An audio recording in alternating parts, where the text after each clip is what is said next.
Ladies and gentlemen, good afternoon and welcome to this LFF Connects session with Ian McEwan. I'm Francine Stock and I'm delighted to be here talking to Ian.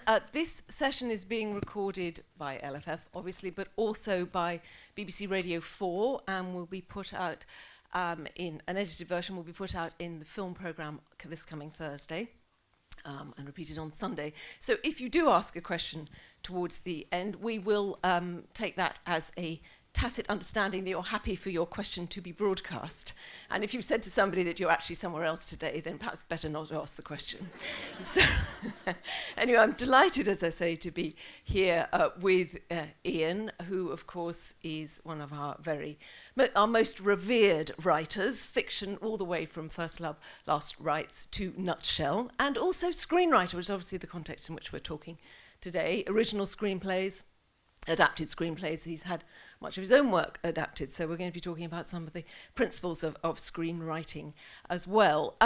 Ian, first of all, I suppose you were at university, late 60s or so. Correct, yes. Were you in the cinema much, or were you just always reading? I was mostly reading, but right at the end when I thought, I don't want to get a job, and I don't really want to stay in the academy, I thought I'd found a middle way. I made a proposal to Bristol University that I came and studied a PhD in literary adaptation into film from literary sources.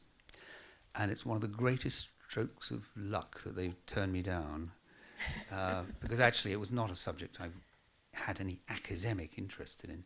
But part of my proposal was my screenplay I'd written at the age of 20 of Thomas Mann's Tonio Kruger. I don't have this screenplay anymore. Sigh of disappointment already from the audience. Yeah, who knows? Maybe was there a film adaptation of it? I don't know. It's a wonderful story, anyway. So you'd long admired screenplays per se then, had you? No, but I was very interested in how novels became screenplays. And I suppose looking back recently over the last few years, the ones that really stay with me would be John Huston's last movie of The Dead, the first Lord of the Flies of William Golding, Brokeback Mountain, based on a long short story. Again, I thought it was an exemplary adaptation. Lots of adaptations begin with a first draft that is more or less the source, and then little by little, revision, polish, new second draft. One step at a time, it moves further and further away from the thing that someone once paid quite a lot of money for. And it's that one has to sort of balance out. Sometimes there are good reasons. Sometimes it's just sort of drift.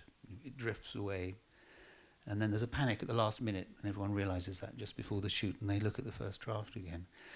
So that process itself has always fascinated me. So in the 70s, you wrote for television as well, and we're going to move towards, we've got a series of clips to show in the next hour. We're moving towards The Ploughman's Lunch, which is 83, which is an original screenplay. So at that point, did you feel that original screenwriting might well be as big a part of your literary life as the literary strand? Absolutely. I mean, it all worked like a dream, and I thought this is how it's all going to go. Richard Eyre had come down from running the Nottingham Playhouse to run Play for Today at the BBC. I'd already done one screenplay with Mike Newell for the studio in Birmingham. And Richard asked me to write a 90-minute Play for Today, and I did that. It's called The Imitation Game. We were at Bletchley long before anyone else. I talked to many ATS ladies working Turing's machines there. And out of that, plus which came Jonathan Pryce was in Richard's Hamlet, a famous Hamlet of our day at the Royal Court. And also watching Weider's Man of Iron. We wanted to write a State of the Nation, or make a State of the Nation movie. I showed Richard an idea for a first go at the script. One lunchtime at the National Theatre, and then wrote it very quickly, in about 2 months, in which time the Falklands crisis had developed. And this was about the memory of Suez crisis and the nature of history and and a rather cynical part for Jonathan Pryce. I rewrote it all over again, including speeches and dialogue that would take place while Mrs. Thatcher would be speaking about the Falklands crisis, as I knew she's bound to in October of that same year. And it all worked. I mean, everything worked. It was all financed within weeks. We were shooting within weeks. It was all cut and edited. We were at Channel 4 was just starting. We had the contacts to get us press passes so that we looked like a news team at the Tory party conference. This was before the terrible bombing, so security was very lax in those days. And I thought, I saw my life before me like a long road. I'd write a novel, and then I'd write a screenplay, and it would just go on like that. I thought, this is just perfect. But of course, what happens then, I spent the next 2 years working with Bertolucci. That idea that you could make a film that was absolutely of the moment, that was politically relevant then. I mean, is that something that you think that cinema is actually probably better at than literature and fiction? Yes, I think so. I think novels need to, events need to percolate into novels over a longer period of time to get the emotional and inner life right. And so you can touch on a kind of element of reportage with movies, and we did use a fair amount of that, Suez stuff.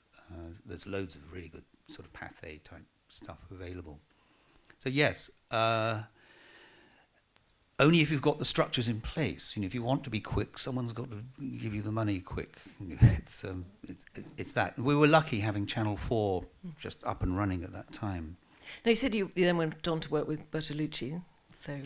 Yes, well then that's when my dream collapsed, because we spent 2 years on a Moravia novel. It was great fun, and I learned a lot about cinema and about screenplay writing from Bernardo.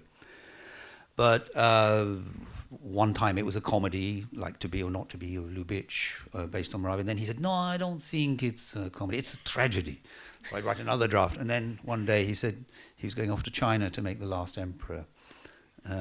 And I realized that actually movie making is a lot more sort of tenuous and difficult and slow. So I didn't work on another movie till running into Mike Newell again, and we did a Timothy Moe novel, Sour Sweet. So that was a question of you adapting somebody else's work, but in over the years, people have adapted your stories, whether novels or short stories. They've often transposed them. They've often taken them somewhere else. They've taken them to America or to Poland or to Germany. I mean, do you mind? Do you feel a sense of, as they wander abroad and are given these completely different kind of treatments, does that concern you? It's either or. I mean, it's 0 or 1. Either you get deeply involved, write the screenplay yourself, really become part of the creative team, or you stand back. The worst thing is to become the bad conscience of a film set, drifting around saying, that's not what I meant. You really have to let people do what they have to do. So there have been quite a lot of things I've just been not at all involved in, but been gone along to watch the finished thing and been agreeably surprised. And that maxim that the best films are often made from short stories, do you think that's true? I certainly think it's true of novellas. When I was adapting Tim Moe's Sour Sweet, there were so many lovely things in that novel that had to be abandoned. So there's 110,000 words of novel, and a screenplay is maybe 15 to 20,000 words. It's quite a demolition job, quite a compression. The novella, and we'll come to this with on Chesil Beach and also the Children Act, there's enough there really to furnish the whole room, as it were, of a screenplay without too much heartbreak. It has to be a fairly long, short story, I think, to give you everything you need, or there has to be a lot of invention. I mean, people forget that Joyce's The Dead is a novella. It's not, I think it's rather been lost to history, not being published separately. Put at the end of Dubliners, I always think it should have been published on its own, because it's such a magnificent piece of work. And Hewson really, I mean, that was what he really wanted to go out on. and I can understand that. It is absolutely it is magnificent, The Dead. When it comes to the adaptation of your own work, does the relationship between the author and the screenwriter change if the screenwriter is Harold Pinter? Well, Harold did The Comfort of Strangers, and of course I was extremely flattered that he'd wanted to do it. I loved Harold's screenplays, by the way. I mean, there's a lot of white space on the page. There's very little direction. Comfort of Strangers, he thought was perfect for him because of the threat that's there, and since he's the master of the unspoken or suddenly delivered dark thing, either a blow or a sentence that horrifies, I was completely happy to let him run with it.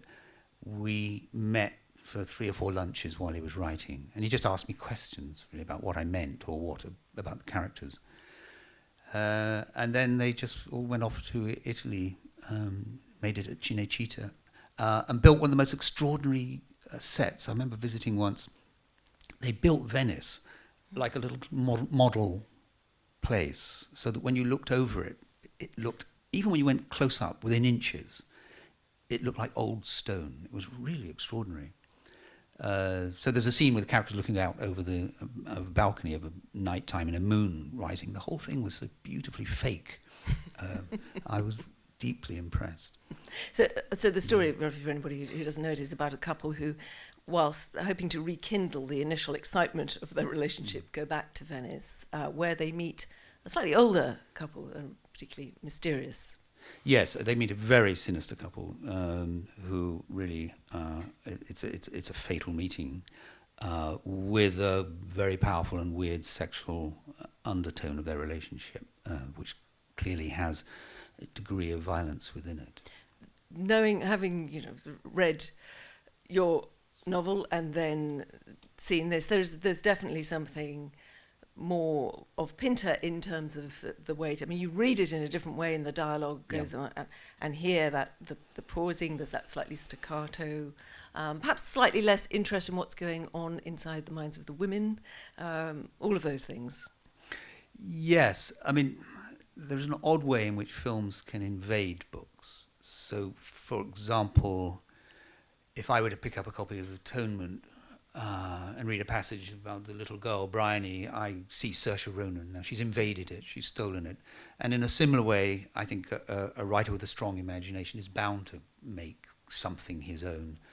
And this becomes a sort of Pinter play. But that's fine by me. So you said you had these 3 or 4 conversations with him before. So you never went on set? You didn't? I did go. Yes, I went on set once or twice. Once in Venice and had a hilarious evening with Christopher Walken, and once in Rome when they were shooting there. But again, it was a courtesy visit. I could not involve myself. Paul Schrader had a very, very strong sense of what he wanted to do. He didn't direct the actors much. He just let the actors sort of fill the parts themselves. But he did want a certain kind of look. And I think, I haven't seen it. Both these clips are really a bit of time travel for me. I haven't seen them for so long. But the fact that some of the drama of the film then will be realised actually in the mise en scène, in the way that it looks and the way that it feels, that's perfectly satisfying to you. Yes. I really want, if I'm not involved, again, just to come back to that 0-1 basis of things, I really want it to be other if someone else is going to do it. Just it's a sort of permission. Someone buys the rights and off they go. You don't want to hang around. But the real interest is actually to stay and get involved. And in that case, you've got to write the screenplay. You cannot hang around and complain. Mm. So if you have a director like Joe Wright with Atonement, for example, who has a very distinct, a very strong visual style, very particular way of storytelling, which may vary from film to film, but whatever it is that he goes for, he presumably will be asking for rewrites on set. I don't know about rewrites on set, and you'd have to talk to Christopher Hampton, but I agonised a lot over whether I should write the screenplay or not. But I was launched into a novel. I knew it was going to be a very big project, and I didn't want to give up what I was doing. And also I had a lot of confidence in Christopher Hampton. He'd done, I think, The Quiet American not long before that, and I'd really impressed. So I know that the process was quite stormy at first between Christopher and Joe, and then they seemed to hit their stride. They suddenly understood each other, and again, that chemistry took it off in their own direction and worked extremely well. My involvement was meeting Christopher a few times with versions of the script, just to make one or two suggestions, which he was absolutely free to ignore. Is that? I mean, it almost seems almost difficult to believe that it could be that easy, that you would say, "Oh well, I think this," and then he would go, "No, I don't." I mean, it is in the end. It's your vision. It's your novel. One of the agonising things of making a movie from your own novel, even when you're doing the screenplay yourself, is you have a character called Fred, and people sitting around the table say, "Oh no, well, I don't think Fred would do a thing like that." And you say, "Well, hang on, it's my Fred, and I know exactly what he would do." That's the collaboration you just have to live with. And the fact that so let's talk a little bit about the things that film can do and that literature can't. I mean, one of the things I suppose is that you can set something up in 3 or 4 seconds on screen, just even with one establishing shot that can tell you so much that might take you 2 or 3 pages. It takes maybe 3/4 of a second to type silence, for example, but you've then put a massive burden on your actors. How to run a silence is an enormous skill. I would start with what connects the forms. And so there's a very famous few lines by Conrad, the preface to Enigma of the Narcissus. I'll just read it to you because I thought it might come up. This is really about the novel as a visual form.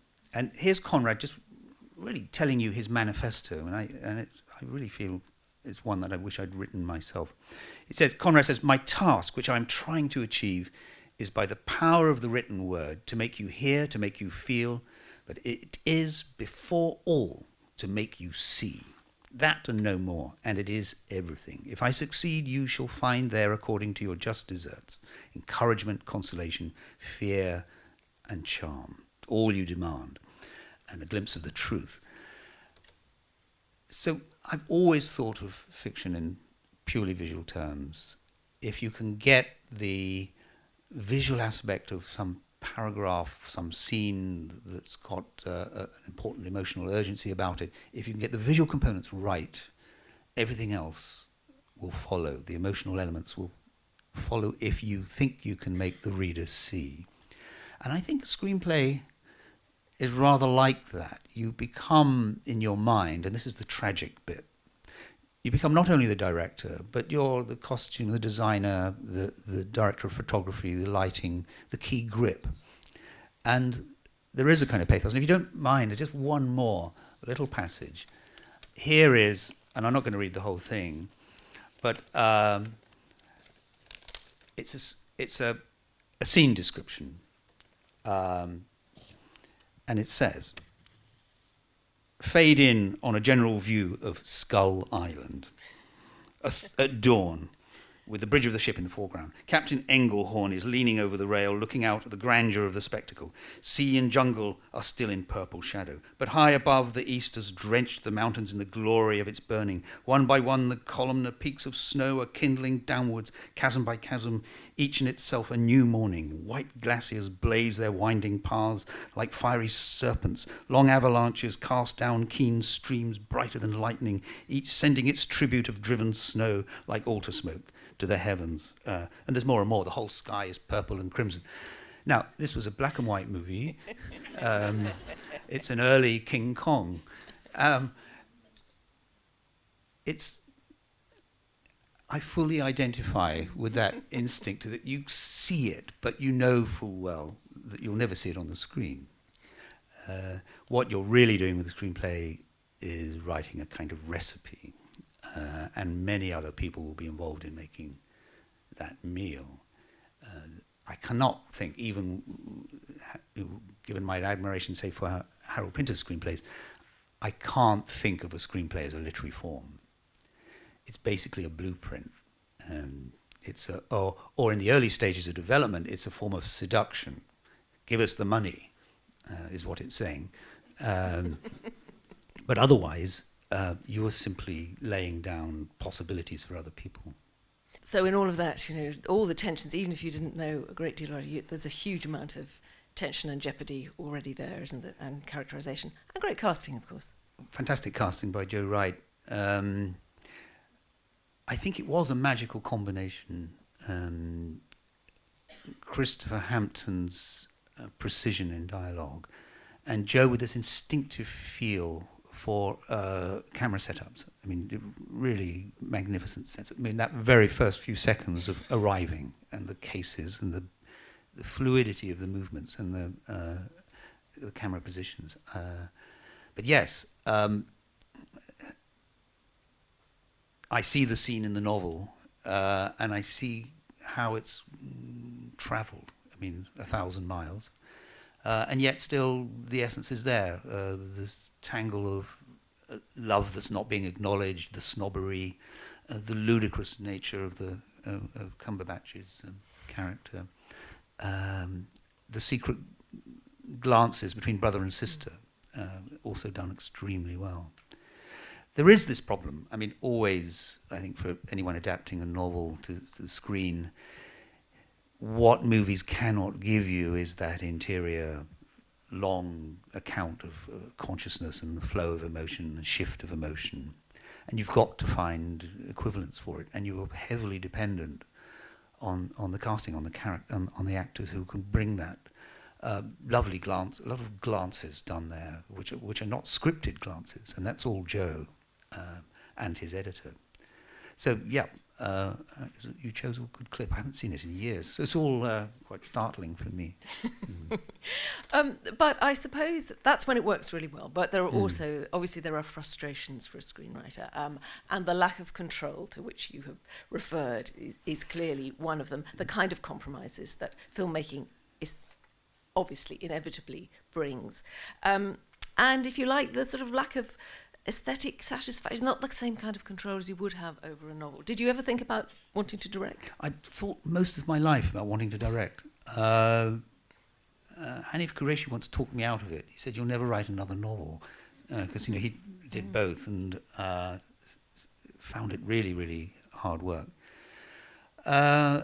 It's not only a loss of control; it's total demotion. I mean, a screenwriter is really, you play God as a novelist. You are a fallen angel, I think, as a screenplay writer. Your film is by the director. You might bring the themes, the characters, the situations, every last bit of its circumstance. But you just become you sink away into a team of people. But you just live with that. I mean, that is the convention. I don't know whether we blame the French or we blame Hollywood. I know it's changed in television. I mean, we don't remember who directed The West Wing, but we do remember who wrote it. How odd that is, between just the size of the screen, that those conventions should change. I've always been used to that. I've sort of accepted. Play God in one place and then be a sort of cleaning lady in another. And I mean, in Hollywood, you've had some less than happy experiences, I think. I think that lots of British novelists think they can go and transform Hollywood by writing something deeply, profoundly serious and at the same time make vast sums of money for everybody, and it never works. So I had about 3 years of being an A-list writer, and I travelled across to the States at the very front of the plane. 3 or 4 times. Got interestingly betrayed or let down or lied to. But it's like being a sort of in a court of the Renaissance Italian court of the Borghese, and you see bad behaviour on a sort of really impressive, startling sort of neon scale. And if you live in England, of course people are bad. Badness is a sort of universal, human universal. But there's a kind of outrageous, startlingly visible badness to the behavior that can happen sometimes in Hollywood. And you come away sort of impressed, almost charmed by it. With hindsight, maybe, perhaps at the time, not so. Yeah, hindsight is useful in all these things. Because, I mean, both The Innocent and The Good Son, not happy experiences. I mean, successful novels, but The Good Son started out as a small independent production, and then it got captured by a whole sort of Macaulay Culkin's father and him wanting the part for his son when we'd already cast someone else, and but it got made in the end with me chucked off, the director sacked, the producer sacked. I mean, it's not a terrible film. I mean, I fought like hard to keep my full credit, and then said, could I now take my name off it? And they said, no, you can't have full credit and take your name off. I said, okay. Yes. But what about this? What about screenplays that you have worked on that have not been produced? Are there some for which you still hold something of a candle? I wrote what I thought was my best screenplay for Gina Davis. It was a sequel to The Fly. I actually based it on current genetic knowledge. When I think we had 125,000 genes, we're now down to about 23,000. I found a wonderful book, How to Make a Fly. It was all about fruit flies, not house flies. But then it all fell apart. Gina Davis and 20th Century Fox got into some disagreement. She owned half the fly concept, and the studio owned the other half. So that just sits there unmade, probably will never be made. And also I wrote something called The Pleasure Dome, which was about deep brain magnetic stimulation and how addictive that would be if you could reach the reward centers with it. And I couldn't persuade anyone of that either. But that's an idea that hasn't entirely gone away. It hasn't gone away. No, I keep getting Google alerts about deep brain magnetic stimulation. I think we had another go at sort of sending it around about a year ago, but no takers.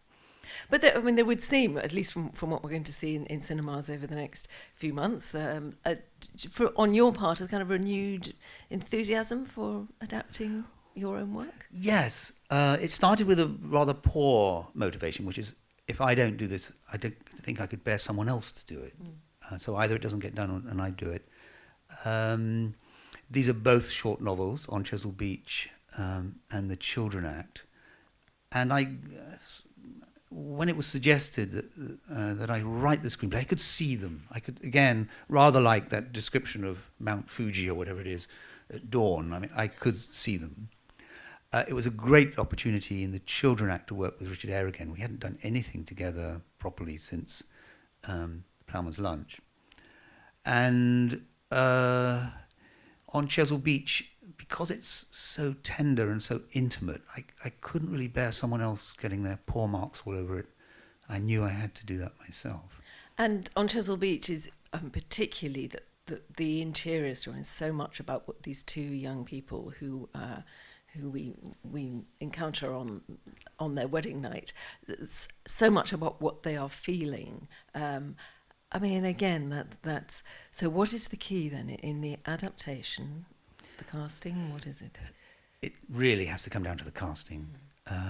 You cannot produce that interiority of the novel. You have to put it all down to gesture, silences, things not quite said, misunderstandings, currents of feelings that are running against each other. Again, this was a wonderful return to have Saoirse Ronan now in her early 20s, and Billy Howell, a magnificent young actor. Did you have a say in that? No, I didn't. No, I always did think that when Saoirse was old enough, that should be wonderful in that part. So I think right from the beginning, we hoped it would be her. But when it was suggested to me by the producers, by Liz Carlson, that Billy Howell would do. I'd recently seen him in a production, as it happened, by Richard Eyre of Long Day's Journey into Night by at the Old Vic in Bristol. So already I was full of hope and optimism. But right from the rehearsal, sitting around the table doing the most difficult scenes, which are just them in the hotel room, just the two of them, I knew this was going to be okay. I mean, more than okay. So again, here, where you must have been on set during this a bit. On and off, yeah. But even there comes a cut-off point. I mean, you go on set, there's nothing to do. You're the only one just sitting there stuffing yourself with bacon sandwiches. You haven't got a job, So a few visits, just to satisfy your curiosity. The great transformation now for screenwriters is you get the rushes every night through the internet. So in our household, every night we had the Children Act and On Chesil Beach arriving, 90 minutes each of rushes to watch. And that keeps you, over 6 or 8 weeks, that keeps you so intimately involved. And then lots of conversations with either Liz Carlson or Dominic Cook. So Dominic Cook, the director, this was his first feature. I mean, he'd done National Theatre Live, but... Yes. Crucially, Dominic ran the Royal Court and directed many plays. So really, although this is his first feature, I mean, he's very experienced with actors, so that was the crucial thing. This is also, as I say, so tender. And getting young people of today to be as tentative and embarrassed and so on as they might be in 1962 is quite a sort of mental leap, emotional leap. And that all happened in rehearsal, actually. I mean, it really did happen within just a couple of days. And wonderful to watch that.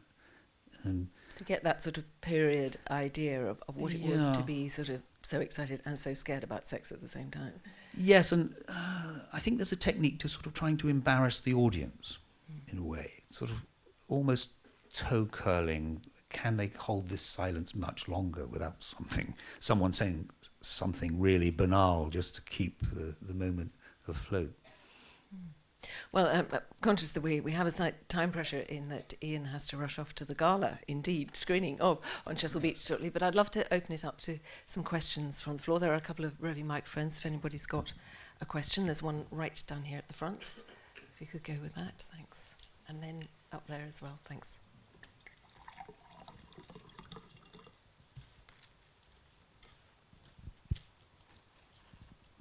Well, should we take this one first of all, if that microphone's not working? Thank you. Hello, good evening. First of all, it's a tremendous privilege for me because you're my favorite author of all time, and particularly and that's true, I've read all of your novels and novellas and everything, and particularly On Chesil Beach is my favorite for many personal reasons, and I love the writing. So I had all of these questions, and I got to see the film yesterday. So what came to mind, because straight after reading when it first came out, I thought it was going to be one of those one of those books that couldn't be made into a film. So because it's so internal, because it's all the thought process going through the young couples, the young couples' minds. And yet I saw it yesterday, and it reminded me of, you mentioned John Huston's The Dead, but what came to mind yesterday in terms of the unfilmable is that he was trying for 40 years to make Under the Volcano. So he started in the 40s and he wanted to play himself, and then he ended up making it in 1984. So my question is, the first part is whether you think is there anything that it's actually unfilmable, or can you work out eventually to do something even with the most complicated of books? And the second part is, because I don't want to give out any spoilers, but there are some very significant differences on Chesil Beach, the book and the film, especially towards the end. So how do you decide to make those sort of radical changes in the story? Thank you very much. Well, I'll answer the second part first. There are very major changes to the end. in the film. Revisiting the material just opens up new opportunities, and the wish to have I suppose, a drama. At the end of the novel, the two characters' lives are summarized in about 7 or 8 pages, the next 45 years, and I felt a wish to inhabit that a little more, get a little more of the sorrow in the young man, Edward, as he gets older, looking back, what he's let go. Right at the end of the novel, it says, this is how a life can be changed, by doing nothing. I needed to find the equivalents, the correlative moments of that nothingness, which was, and I don't mind giving it away, he runs a record store and in comes a little girl, and he knows from their exchange that she's the daughter of the woman that he was married to for 6 hours 40 years before. And also they get to meet in Wigmore Hall, just they see each other, that's all, while she is playing the slow movement of Mozart's D major quintet. It seemed to me irresistible to open up the opportunities that are there in the film which aren't there in the novel. Are there things you can't do? No, I think if you have a love for something, even if it's Finnegan's Wake or Beckett's Malloy, I'm sure you could bring to it, if you have the talent and also someone will back you, the money. That may be the bigger question. Yes, yes. Pitching Malloy or Finnegan's Wake by a swimming pool, the Bel Air, I would say, might be a stiff proposition. Yeah, one of the directors at the film festival this week made the salient point that it takes as much effort to make a bad movie as it does a good one. And given that you've always had a fascination with the filmmaking, the screenwriting process, and you've compared it to a recipe that others prepare, if you were teaching a screenwriting class, what example would you give of a scene in a film where the recipe hasn't been cooked properly, and why? Just so we could learn a bit, an example of something that hasn't worked and why. We can always appreciate when something works, but we learn more often when we can appreciate why something doesn't work. Oh, God, you had to have prepared me for that question. Yes, it's much easier to talk about what you love than how you think something fails. I mean, I think I can only answer that in general terms. I would have to really prepare myself for a proper answer to that. But I think it's very, very easy for screenwriters to overwrite. And generally, the process of filmmaking is stripping out what you started with in your first draft. It gets lighter and lighter, or it should do, anyway. I mean, I talked about that drift. Often screenplays, I like mine to end on page 108, but, it can drift up to page 130. Then it needs to be stripped back down. You always feel, as a screenwriter, that maybe people are not understanding what the characters are feeling and thinking, and you slightly overwrite. And if that isn't stripped out, then I think you get scenes that are just dud. Now, a lot of that can happen in post-production, but that's not fully satisfactory because it might not give you the shot you want, or you might be filming dialogue with a Steadicam and it's not easy to cut or whatever. But in the Atonement sequence we just saw, I don't think anyone ever spoke more than about 7 words at a time. And that's really down to Christopher Hampton's sort of mastery there. So that's the only way I could answer your question. Yeah. One here. Thank you. Hi, Ian. I'm one of those people who sometimes downloads screenplays from the internet, unfortunately. So I read the first draft of On Chesil Beach, I think it was 2010, and I was wondering, when you wrote that draft, did you have Saoirse in mind for the female part, and how many more drafts did you write after that one? No, I didn't think of Saoirse at that point because she wouldn't have been old enough. She'd only been 15. I can't remember. So at that point, I would have been working with Sam Mendes on this. Then he foolishly went off and made a Bond movie. And actually, we had a really good run at it. And it was very nice to come back to it after some years with Dominic Cook and see it again. I don't know how on earth you got that, how that gets up on the internet. Yeah, but someone has to put them out there. Anyway, we moved it along a bit from those the drafts I did with Sam. Although I think we could have made it. We were ready to make a movie with what we had.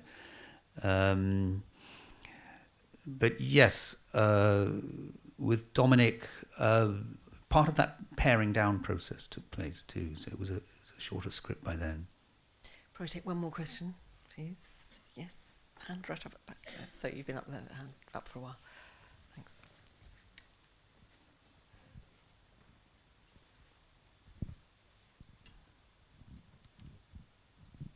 Hi, so we're A-level English students, and some of us are writing our coursework on Stoner, the John Williams novel, and on Chesil Beach. And I was thinking, as a writer yourself, how far do you believe that a film adaptation of a piece of work should influence your critical response? Because obviously, as A-level English students, we haven't written lots of critical pieces about pieces of work that have been turned into films. And so how far do you believe that us watching on Chesil Beach should influence our response to it? I would stay away from it. I mean, you're studying literature, not filmmaking, and you would fall into the state that I fall into, and having my imagination invaded by these movies. And there's something so kind of hyper-real and invasive about a movie. By the way, Joe Wright is making, the director of Atonement, I think, has got Stoner in development. So there's a nice closed circle for you. Something else to avoid. I would write your essays first and then see the movie, or after the exams if you're in any fit state. Just a sort of final question for me. I mean, your books are often praised for their openings, which are sometimes described as being cinematic, and I suppose Enduring Love has probably got the most striking example of that. Roger Michel's film of Enduring Love, I mean, did manage, I think, to capture that, the very feeling of it. Do you think that the endings of films, however, are a lot more difficult, perhaps, than the endings of novels? No, I think they're difficult in both forms. Setting things up is just minimally easier than resolving everything, and the first act of things often much better than solving every problem that you've set yourself for. It is quite hard.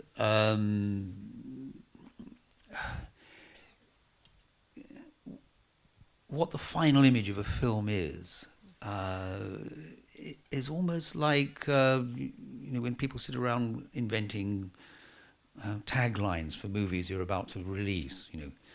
He loved her, but she wasn't real, or that that sort of thing. Oh, there's a movie we could make about a robot. It has to bear such weight. In the Children Act, for example, we got a drone as the two main characters, Stanley Tucci, Emma Thompson, walking away from us. The drone lifts up and all of London is revealed, and a nice sense that some life now has to be put back together. And we have on Chesil Beach, Saoirse walking away from Billy. Billy's still locked in his sulky silence. A lovely piece of Rachmaninoff playing at the same time on the piano, and Saoirse just moving further away, and the distance, is terminal. And so that worked out very well for us too. So there's a sense of an elegant ending, which brings us pretty much to the end of our conversation. I want to thank you for your questions, but most of all, Ian McEwan, thank you very much indeed. Thank you.